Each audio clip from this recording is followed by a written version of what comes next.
Hi everyone, welcome or welcome back. I am your legal educator and mentor Damini. अब आज मैं आ गई हूँ आपसे डिस्कस करने एक बहुत इंपॉर्टेंट चीज़। ये इंपॉर्टेंट चीज़ अभी तक हुई नहीं है पर हो सकती है एंड समरी में मैंने इसको कवर किया था, बट अभी आज मैं थोड़ा आपसे डिटेल में डिस्कस करती हूँ ये टॉपिक। सो बेसिकली हुआ क्या है कि गुजरात के जो स्टेट मैरिज रूल्स हैं, गुजरात का रजिस्ट्रेशन ऑफ मैरिजेस एक्ट 2006 करके एक एक्ट है, Gujarat registration of marriages act 2006, जो कि गवर्न करता है सारे state rules regarding marriage. Okay, marriage in the state. अब यहाँ पे कंट्रोवर्सी में या क्वेश्चन में कह लेते हैं, वही रूल्स क्वेश्चन में, ठीक है। अब इन्होंने क्या किया है कि गुजरात गवर्नमेंट ने ना अब एक प्रपोजल निकाला है। उन्होंने प्रपोज की है कुछ कंडीशंस गोइंग फॉरवर्ड जो लोगों को फॉलो करनी होगी अगर उनको रजिस्टर करवानी है अपनी मैरिज रजिस्ट्रेशन ऑफिस में, ठीक है। तो यूजुअली क्या होता है, अगर आपको आपकी मैरिज रजिस्टर करवानी है, you just need 2 consenting adults who are sure that they want to get married. Okay, irrespective of the fact कि फैमिली ऑन बोर्ड है या नहीं है। अगर फैमिली ऑन बोर्ड होती है तो it's a great thing, but there are times when people get married when families are not on board because of any particular reason. Caste हो सकता है, रिलीजन हो सकता है, फिनेंशियल बैकग्राउंड हो सकते हैं, बहुत सारे डिफरेंट फैक्टर्स होते हैं इन इंडिया, राइट। अब रूल्स के हिसाब से आप जाते हो रजिस्ट्रार ऑफिस में। रजिस्ट्रार ऑफिस में जाके आप अपनी एप्लीकेशन देते हो कि we want to get married, and आपकी एप्लीकेशन एक्सेप्ट होने के बाद वो आपको एक डेट दे देते हैं that yes you can come to the registrar office and then you can get married है, और सारा आपका डॉक्यूमेंटेशन होता है वहाँ पे।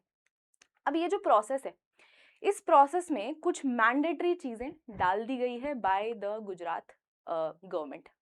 इसका मतलब उन्होंने प्रपोज किया है कि वो ये सारी चीजें डालेंगे। अब प्रपोजल एक्सेप्ट होता है या नहीं होता वो अलग बात है, बट लेट्स सी कि उन्होंने क्या क्या चीजें बोली।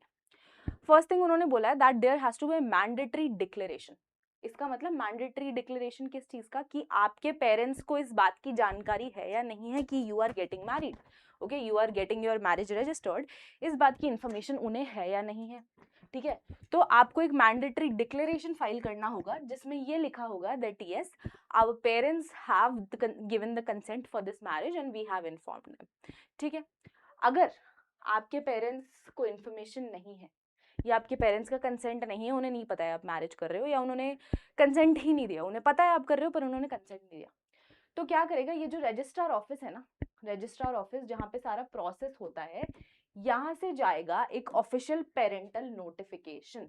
यानी कि जिस तरह से स्कूल में जब बच्चा एब्सेंट हो जाता है तो पेरेंट्स के पास एक मेल, एसएमएस, व्हाट्सएप, किसी भी तरह से उनके पास इंफॉर्मेशन जाती है, वैसे ही इस केस में भी अगर आप पेरेंट्स का कंसेंट नहीं लेके आते हो तो पेरेंट्स के पास जाएगा एक notification with in 10 working days of receiving an application. आज अगर आपने एप्लीकेशन डाली, विद इन 10 डेज नोटिफिकेशन जाएगा आपके पेरेंट्स को। व्हाट्सएप से जा सकता है, मेल से जा सकता है, एसएमएस से जा सकता है, और या फिर एक एक्चुअल ऑफलाइन जो मेल होता है ना पोस्ट वगैरह से, वैसे जा सकता है। अब ये भी क्या मैंडेटरी है, इसकी रिस्पॉन्सिबिलिटी उन्होंने असिस्टेंट रजिस्ट्रार पे डाल दी है, that assistant registrar is responsible to officially notify the parents of both bride and groom by WhatsApp, SMS और फिजिकल मेल, ठीक है। और क्या होगा, और होगा detailed document verification. Couples must provide the Aadhaar card, mobile number and residential addresses of both sets of parents.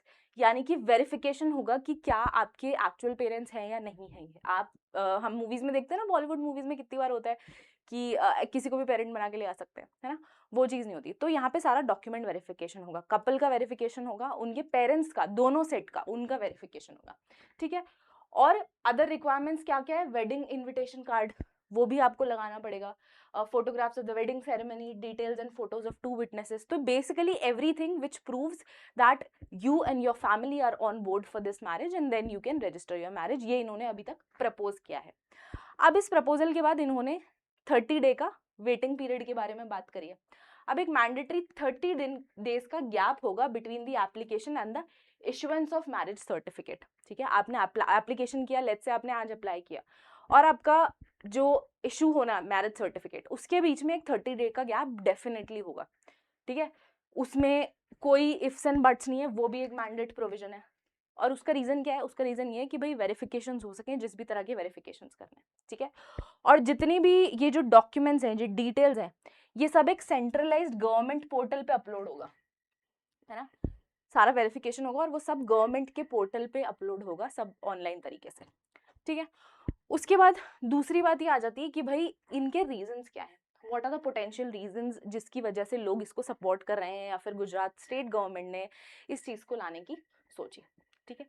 तो बहुत सालों से क्या है कि लोगों को अब आजकल ट्रेंड भी बहुत बढ़ रहा है ना, that people get married without parental consent, okay. तो it is kind of disrupting the social harmony. That was the logic that is being given, okay. People should get married, to consenting adults should get married only if their parents agree, otherwise they should not get married, right? अब government ये कहती है कि भाई this is a protective armour for young women. अब recently हमने देखा है हमारी कंट्री में विमेन के अगेंस्ट ऑफेंसेस बहुत ज़्यादा बढ़ गए हैं, ठीक है। और स्पेशली ऐसे केसेस में जहाँ पे दो अलग कम्युनिटीज से होते हैं लोग या दो अलग रिलीजन से होते हैं लोग, वहाँ पे और ज़्यादा न्यूज़ में आती है चीज़ें, है ना, वहाँ पे और ज़्यादा एस्केलेट होती है चीज़ें, ठीक है। तो गवर्नमेंट ने ये बोला है कि भाई ये वजह से लोगों को इस चीज़ों से बचाने के लिए, फीमेल्स को इन चीज़ों से बचाने के लिए हम ये प्रोविजन लाना चाहते हैं। अब करंटली क्या है, करंटली गवर्नमेंट ने दिया है एक 30 डेज का टाइम पीरियड, मार्च एंड तक वो टाइम पीरियड है, जहां पर they will be taking public responses, ठीक है। They will take public feedback and suggestions, क्या सोचती है जनरल पब्लिक इस बारे में, क्या सजेशंस है लोगों के, इसके लिए 30 दिन का टाइम उन्होंने दिया है before they actually confirm if these rules are being notified और नॉट, ठीक है। अभी तो ये सिर्फ प्रपोज्ड रूल्स हैं, ठीक है। अब बात ये है कि इनके अलावा भी और भी बहुत सारी डिमांड्स हैं जो गुजरात में लोकल कम्युनिटीज की हैं। पहली डिमांड वो ये मांग रहे हैं कि भाई पेरेंटल नोटिफिकेशन के एडिशन में कुछ communities are also pushing for a requirement जहां पे विटनेस सिर्फ ब्लड रिलेटिव्स ही हो, ठीक है। तो बहुत सारे लोग ये बोल रहे हैं, ठीक है। उसके बाद ये भी बोला जा रहा है कि भाई जो भी सारी चीजें हो रही है, मैरिज का रजिस्ट्रेशन हो रहा है, वो लोकल कम्युनिटीज में ही हो, है ना, लोकल कम्युनिटी में या लोकल जुरिस्डिक्शन जो बेसिकली आपका है उसी एरिया में ही हो, किसी दूसरे एरिया में ना हो, किसी और जुरिस्डिक्शन में ना हो, ये भी एक डिमांड है। और ये भी है कि भाई लोग अगर अपने घर से भाग जा रहे हैं, है ना, people elope, we know people elope, right. तो अगर लोग अपने घर से चले जा रहे हैं पेरेंट्स को बिना बताए, दे गेट मैरिड, तो उनको कोई अमाउंट भी पे करना पड़ेगा as a fine, and proving the fact that we do not want any involvement in the parental property, और आगे जाके किसी भी तरह से बेसिकली हमारा इन्वॉल्वमेंट नहीं रहेगा, तो वो उनको फाइन भी पे करना पड़ेगा और प्रूव करना पड़ेगा कि भाई कल को मैं नहीं आऊंगा या आऊंगी आपकी प्रॉपर्टी में से कुछ भी हिस्सा मांगना है, ठीक है। बेसिकली खुद को डिसोन करवाने के लिए आप पैसा दो।